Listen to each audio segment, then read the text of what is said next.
အားလုံးပဲမင်္ဂလာပါဒီနေ့တင်ဆက်ပေးချင်တာကတော့ Federal Wing ကနေစမ်းသပ်ထုတ်လုပ်နေတဲ့ရေတပ်သုံးမောင်းသူမဲ့ drone တွေအကြောင်းတင်ဆက်ပေးချင်ပါတယ်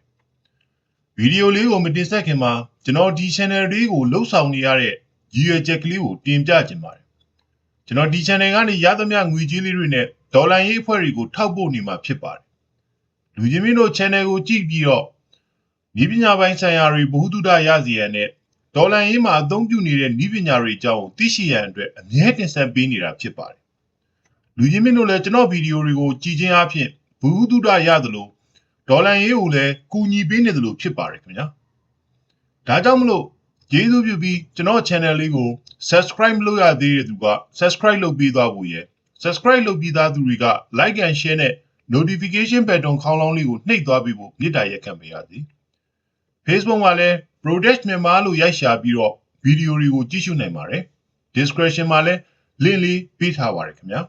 ဟုတ်ကဲ့ဒါဆိုရင်တော့ကျွန်တော်တို့ဒီနေ့အကြောင်းအရာလေးကိုစလိုက်ကြရအောင်ပါဒီနေ့ခေတ်မှာ drone လို့ဆိုတာနဲ့လေထဲပြန်တက်ပြီးတော့အသုံးပြုရတဲ့အရာလို့တန်းမြင်တတ်ကြပါတယ်တကယ်တော့လူမဲ့အဝေးကနေထင်းချုံမောင်းနေအသုံးပြုရတဲ့စက်တွေကို drone တွေလို့သတ်မှတ်လို့ရပါတယ်ခင်မီတို့တဲ့နိုင်ငံတွေမှာတော့မြေပြင်မှာအသုံးပြုတဲ့မောင်းသူမဲ့ယာဉ်တွေလေထဲပြန်နိုင်တဲ့ drone တွေရေပေါ်နဲ့ရေငုပ်ပြီးသွားနိုင်တဲ့ drone တွေအထိအသုံးပြုနေကြပါတယ်ဒီလိုမောင်းသူမဲ့ယာဉ်တွေကိုထောက်လန်းရေးဘယ်ယူပို့ဆောင်ရေးနဲ့တိုက်ခိုက်ရေးတွေမှာအသုံးပြုနေကြတာစစ်ရေးခေတ်ကာလဒုတိယကမ္ဘာစစ်အပြီးကဖြစ်ပါတယ်စစ်ဘက်ရေးရာပစ္စည်းတွေထုတ်လုပ်တဲ့ကုမ္ပဏီတွေကလည်းအပြိုင်ဆိုင်နည်းပညာအဆင့်မြင့်တွေကထုတ်လုပ်ရရှိပါတယ်လေပေါ်ပြန်နိုင်တဲ့ drone တွေကိုထောက်လန်းရေးတည်ယူပို့ဆောင်ရေးနဲ့တိုက်ခိုက်ရေးတွေမှာအသုံးပြုနေကြသလိုရေပေါ်ရေအောက်သွားနိုင်တဲ့ drone တွေကိုရေမြုံမိုင်းရှင်းတဲ့နေရာရေအောက်ထောက်လန်းရေးနဲ့တိုင်းတာရေးတွေအပြင်ရန်သူစစ်သမောတွေကိုတိုက်ခိုက်တဲ့နေရာတွေမှာအသုံးပြုကြပါတယ်ပထမဆုံးထုတ်လုပ်ခဲ့တဲ့ရေအောက်သုံး drone ဟာဆိုရင်1950ခုနှစ်ကထုတ်လုပ်ခဲ့တာဖြစ်ပြီးတော့ရေအောက်တိုင်းတာရေးတွေအတွက်အသုံးပြုခဲ့တာဖြစ်ပါတယ်စစ်ဘက်အတွက်တော့1990ခုနှစ်မှာအမေရိကန်ရေတပ်မှာစတင်အသုံးပြုခဲ့ပြီးတော့ရေမြုံမိုင်းတွေကိုရှင်းလင်းဖို့အသုံးပြုခဲ့တာဖြစ်ပါတယ်2010ခုနှစ်မှာအီရတ်နဲ့စစ်ဖြစ်ချိန်မှာတော့အီရတ်တောင်ပိုင်းမှာရှိတဲ့မိုင်းတွေကိုဖယ်ရှားဖို့အတွက်ဗျူဟာမြောက်အသုံးပြုခဲ့တာဖြစ်ပါတယ်ဒီလိုရေအောက်သုံး drone တွေကိုတော့စစ်သင်္ဘောတွေနဲ့ရေငုပ်သင်္ဘောတွေကနေတဆင့်ရေအောက်ကိုပို့လို့ရုံကမကတချို့ဆိုရင်လေယာဉ်ပေါ်ကနေပြစ်ချပြီးတော့စစ်စင်ရေးတွေဆောင်ရွက်တာမျိုးတွေလည်းလှုပ်ဆောင်တတ်ကြပါတယ်တချို့ drone တွေဆိုရင်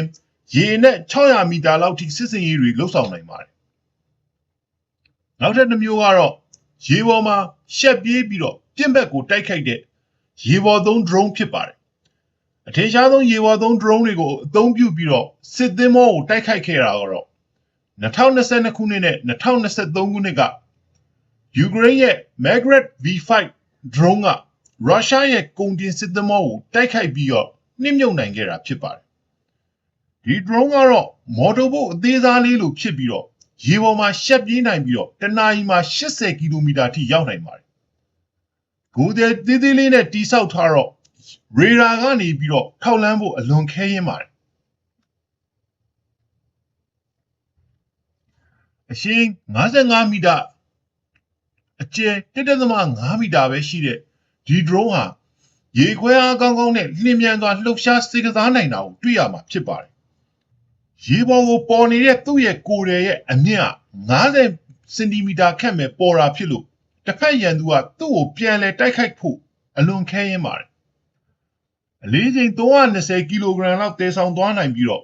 ကမ်းခြေကနေပြီးတော့ထိန်းချုပ်တဲ့နေရာကနေကီလိုမီတာ800အထိလူကထိန်းချုပ်လို့ဖြစ်စေမစ်ရှင်ပလန်တွေကိုဆွဲပြလိုက်တဲ့အတိုင်းအတိအကျစစ်စင်ရေးကိုအလိုလျောက်လူထိန်းချုပ်စရာမလိုပဲတိုက်ခိုက်နိုင်ပါတယ်ကိုယ်ထဲမှာကင်မရာရေဒါနဲ့အတန်လိုင်းခြေရာခံစက်တွေတက်ဆင်ပေးထားပါတယ်ဒီရေပေါ်သုံး drone ဟာရန်သူရေဒါတွေကနေအလွယ်တကူခြေရာမခံနိုင်တာကြောင့်ရန်သူစစ်သမောတွေကိုလှင်မြန်မြန်နဲ့ဖောက်ခွဲရေးပစ္စည်းတွေကိုတည်ဆောင်သွားကတိုက်ခိုက်နိုင်မှာဖြစ်ပါတယ်တိုက်ခိုက်တဲ့နေရာမှာလည်းတည်ဆောင်သွားတဲ့ဖောက်ခွဲရေးပစ္စည်းတွေပေါ်မူတည်ပြီးတော့ရန်သူစစ်သမောတွေ စိတ်ခံတရားတွေနဲ့ရန်သူရဲ့အရေးကြီးစစ်ရေးပြစ်မှတ်တွေတရားတွေကိုပါဖောက်ခွဲဖျက်ဆီးပစ်နိုင်ပါတယ်။ရုရှားပိုင်12မိုင်ရှည်တဲ့ခရိုင်းမီးယားကိုပင်လယ်နက်ပေါ်ကဖျက်ထိုးထားတဲ့တရားကိုယူကရိန်းတွေကဒီလို drone ကိုအသုံးပြုပြီးတော့ဖောက်ခွဲဖျက်ဆီးခဲ့တာဖြစ်ပါတယ်။ရေတပ်သုံး drone တွေရဲ့ရှေ့တူးထိပ်တဲ့မှာ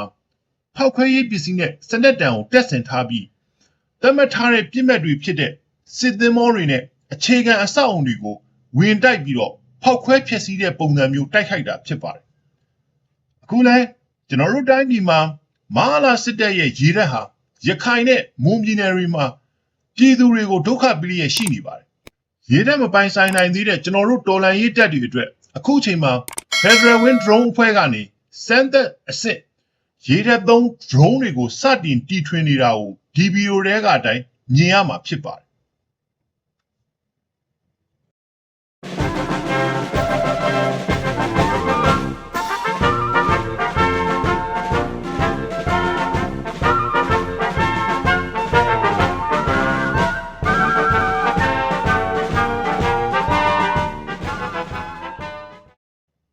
ဖယ်ဒရယ်ဝင်းကနေထုတ်ပြန်လာတဲ့စမ်းသပ်အဆင့်ရေတပ်သုံး drone ကိုအထက်ပါဗီဒီယိုတွေကအတိုင်းကြည့်မယ်ဆိုရင်ယူကရိန်း drone တွေလောက်အဆင့်မမြင့်သေးပေမဲ့အဝေးထိန်းစနစ်ထိန်းချုပ်နိုင်တာရေအောက်ကင်မရာပါဝင်ပြီးအခြေအနေကိုစောင့်ကြည့်ပြီးမှဝင်ရောက်တိုက်ခိုက်နိုင်တာစတဲ့အချက်တွေကိုတွေ့ရမှာဖြစ်ပါတယ်။ဒါကြောင့်ဒီ drone ကိုအဆင့်ပြင့်တင်နိုင်ဖို့ထောက်ပို့အင်အားလဲလိုအပ်လျက်ရှိပါတယ်။တကယ်လို့ဒီ drone တွေကိုသာထောက်ပို့အင်အားကောင်းကောင်းနဲ့အဆင့်မြင့်တင်နိုင်လိုက်ပြီဆိုရင်မဟာလာရေတပ်ကရေဘဲတွေကိုစားဖို့မိချောင်းမွေးနိုင်ပြီးဖြစ်ပါတယ်။ဒါကြောင့်မလို့ကျွန်တော်တို့ပြည်သူတွေကလည်းတော်လှန်ရေးမှာပုံမထိရောက်အောင်ပါဝင်ဖို့တောင်းဆိုရင်းနဲ့ဒီဗီဒီယိုလေးကိုအဆုံးသတ်ချင်ပါတယ်။ကျေးဇူးပြုပြီးတော့ like and subscribe button လေးကိုနှိပ်သွားပေးကြပါဦး။နောက်ဗီဒီယိုတွေမှာပြန်တွေ့ပါမယ်